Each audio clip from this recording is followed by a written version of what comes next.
infección o no lo es, y eso es lo que nos hace que tomemos decisiones, que son duras. Aquí en grupo son fantásticas, aquí en grupo no tienen ningún problema. Hace 2 grupos con ustedes, hace 2 grupos de pediatría, no fue el pasado sino el anterior, había un caso en el hospital de Zipa, que el grupo de pediatría que estaba rotando en el hospital de Zipa decidió presentarlo. Y bueno, era un niño tuvo todas las cosas que ustedes se imaginen. Y cuando nació, realmente a la señora empezaron desde que la señora le hicieron una cesárea, porque pensando en que el niño era no viable, o sea, le hicieron la cesárea para que el niño falleciera, el niño sobrevivió ahí, o sea, pensaban que el niño lo sacaban y se moría, tenía toda serie de malformaciones, etcétera, etcétera, tuvo toda serie de patologías gigantes y empezó a hacer una hidrocefalia que no podían ya, le hicieron varias derivaciones, se tapaban, no sé qué. Este niño era un niño con todo tipo de retrasos, en fin. La discusión al final, para decirles todo este proceso, o sea, el niño había pasado por el hospital donde nació, luego la Misericordia, luego el hospital de Zipa, ya el neuro dijo no lo vamos a derivar más. El niño empezó a hacer su hipertensión endocraniana y la discusión, después de una clase similar a esta, los estudiantes de pediatría tenían esta discusión en pediatría, no era discusión en cuidado paliativo, sino en los espacios de pediatría, con las pediatras y con el pediatra de Zipa. Y me invitaron, y entonces yo fui, y ya habíamos tenido esta clase. Y entonces yo me senté, y presentaban todo el caso, y en un momento alguien, después uno de ustedes, porque empezaba en pediatría a decir que había que nutrirlo, que no sé qué, señor, doctora, ¿y para qué lo vamos a nutrir? Y ahí sí se armó una debacle, fue buenísimo, porque claro, no, hay que nutrirlo, porque hay que nutrirlo, y hay que nutrirlo, y entonces yo calladita de atrás, porque yo, bueno, y ustedes mismos le decían, doctora, pero si ya la presión intracraniana está tan alta, no lo van a derivar. Tenemos todo el riesgo de que empiece a vomitar, o sea, porque si tenemos aumento de presión intracraniana vamos a vomitar, si lo estamos poniendo una sondita y dándole comida se va a broncoaspirar, porque en ese caso se iba a broncoaspirar el muchacho, el niño, porque obviamente iba a empezar a vomitar por la presión intracraniana y fuera de eso le íbamos a tener comida en el estómago. Entonces fue una discusión súper interesante, y fue súper interesante porque fueron ustedes los que plantearon la posibilidad de no nutrir, y fueron ustedes, a pesar de que había unos que decían que sí o que no, pero fueron ustedes los que llegaron a la parte fisiológica de ese niño tiene una hipertensión endocraniana, ese niño tenía un pésimo pronóstico, o sea, me he dicho, ya ese niño iba a vomitar, si lo nutríamos, fuera de que no le mejoraba su calidad ni cantidad de vida, nos iba a broncoaspirar, y empezaron ustedes mismos a dar argumentos fundamentados en que podíamos llegar a nutrirse algo. Al final, la doctora Tarazona y toda esa cantidad de cosas, no estaba muy convencida del asunto y todo esto, pues ustedes no se imaginan la satisfacción tan enorme, yo allá sentada atrás y decía, porque yo decía, no importa la decisión que tomen, pero están pensando en que hay otras opciones y las argumentan, que eso es lo importante. Y cada caso es diferente, y habrá casos en los que sí hay que nutrir, sí, siempre, pero hay otros en los que de pronto podemos pensar que no. Y ese es el objetivo de esta clase, que ustedes tengan esa posibilidad, dependiendo de su paciente, lo mejor para su paciente, lo mejor para su familia, y individualicen el caso. Esta no es la mejor opción. ¿Ok? Piensen en un familiar de ustedes. Piensen en una persona que sea cercana a ustedes. Yo tengo una tía que yo no sé si ya les he contado muchas veces o no les he contado muchas veces, con un Alzheimer, un GD7, hizo una broncoaspiración. Entonces la llevaron a una de las clínicas aquí en Bogotá. ¿Qué va a decir el neumólogo que la ve? Que hay que ponerle una gastrostomía. Eso tiene que decir el neumólogo, porque si no se va a seguir broncoaspirando y va a seguir haciendo neumonías a repetición. Entonces, antes de que llegaran, yo llamé a mi prima y le dije, mire, le van a proponer una gastrostomía. El neumólogo se lo tiene que proponer, porque si usted es neumólogo y sabe que el paciente se sigue broncoaspirando, el neumólogo le tiene que proponer, pero alguien que trabaje con demencia es la que tiene que saber cuál es la evolución de esa demencia, llámese el geriatra, el psiquiatra o el paliativista, y decir un momentico, pensemos, pero el neumólogo lo tiene que proponer, ¿ok? Piense que usted sea neumólogo, si le llega a un paciente que se broncoaspire, pues usted le van a decir, no, hay que alimentarlo por otro lado. Le dije, le van a proponer gastrostomía. Este es el panorama si le proponen gastrostomía. Ella ya era G7, acostada todo el tiempo en cama, cero contacto con nadie, llevaba ya una cantidad de tiempo. Le dije, esta es la enfermedad está diciendo, ya vamos a parar. Pero los médicos vamos a decir que sigamos. Entonces le dije, usted puede decir que no quiere que le hagan la gastrostomía. Usted está en su derecho a decir que no. Esta tía mía tiene esta prima con la que hablé y un primo que obviamente es el hermano de la prima, bueno, no, obviamente podría no ser el hermano de la prima, pero es el hermano de la prima, que es el que da la plata para que la cuide, pero no aparece nunca. Esta prima es la que la tiene en la casa, la baña, la limpia, ¿okay? El otro es el que da la plata, pero no aparece nunca. Apareció en la clínica.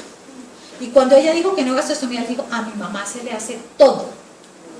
Todo. Tenemos gastrostomía hace 5 años. Hace 5 años, después de ese episodio, acostada en la cama, cero contacto, cero nada. No tiene gastrostomía, todas las enfermeras, la otra,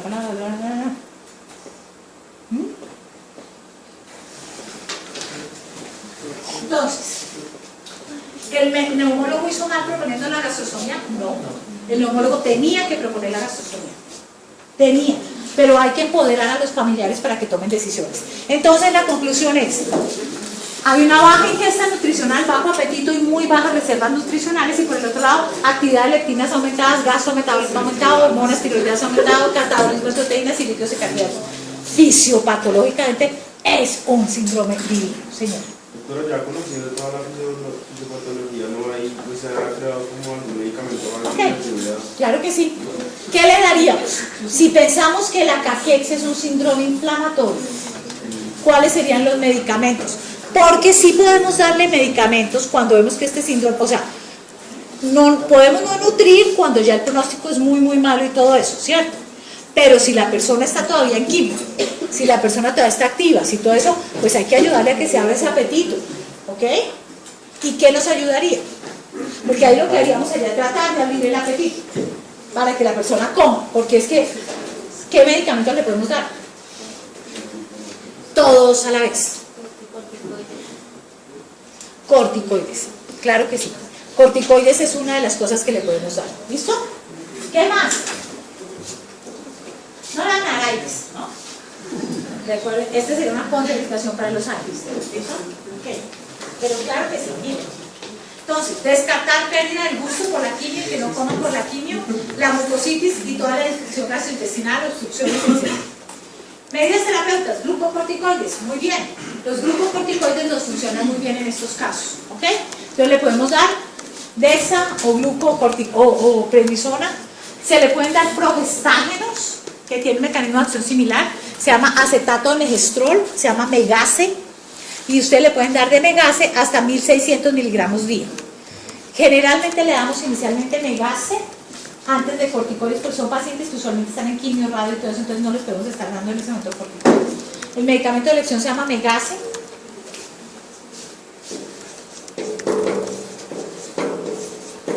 Que es un progestágeno y lo damos a esta dosis, ¿ok?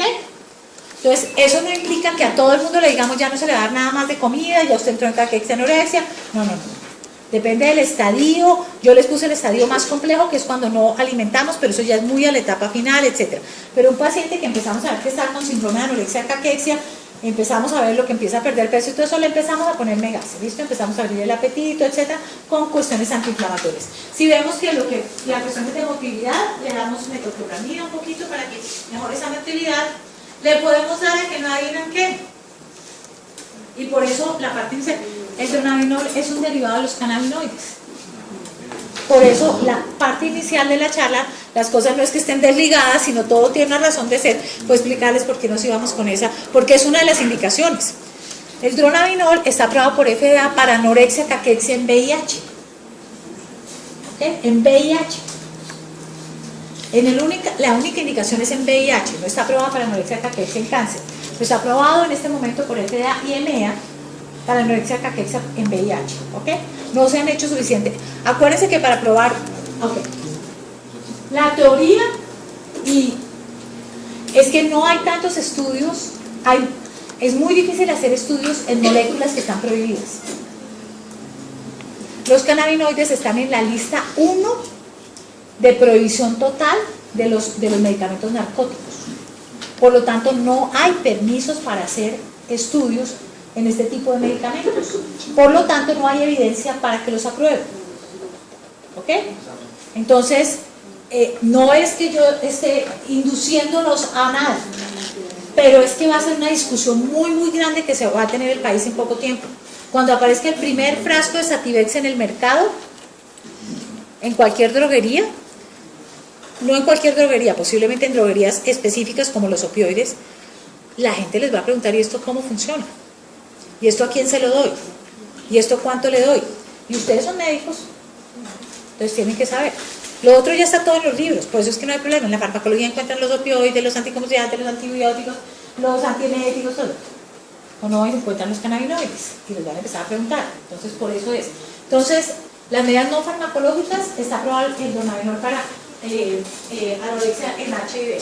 La melatonina y la talidomida, miren que la talidomida es un antiinflamatorio fantástico. Obviamente no se puede utilizar por toda la focomelia que ustedes ya saben que ocurrió, pero nosotros íbamos a hacer con el MD Anderson de Houston un trabajo de talidomida en pacientes terminales que obviamente ya no estaban con expectativas de reproducción ni nada por el estilo. Pero al fin pues se abortó el tema. A nivel de laboratorio tiene muy buenos efectos antiinflamatorios. Lo que pasa es que el uso clínico pues no va a ser bueno sabiendo toda la posibilidad de focomelia, etc. Pero estas son opciones, ya que tú preguntabas y esa es la idea. Listo, si tiene todo eso, entonces ¿qué hacemos? Entonces podemos, lo primero que hacemos es el Megase. Lo primero que le colocamos a alguien es el Megase. Después estaríamos pensando en ponerle corticoides, si no hay ninguna contraindicación, para que tengamos toda esa. Entonces, si a mí me dicen después de que salgo de esta clase hoy, ¿por qué le doy corticoide a una anorexia caquexia? Pues espero que ustedes ya entiendan por qué le podemos dar corticoide a una anorexia caquexia.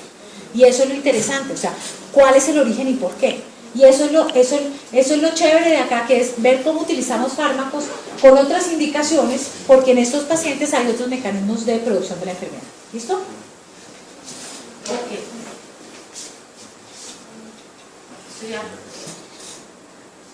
Y ahí sí se armó la debate.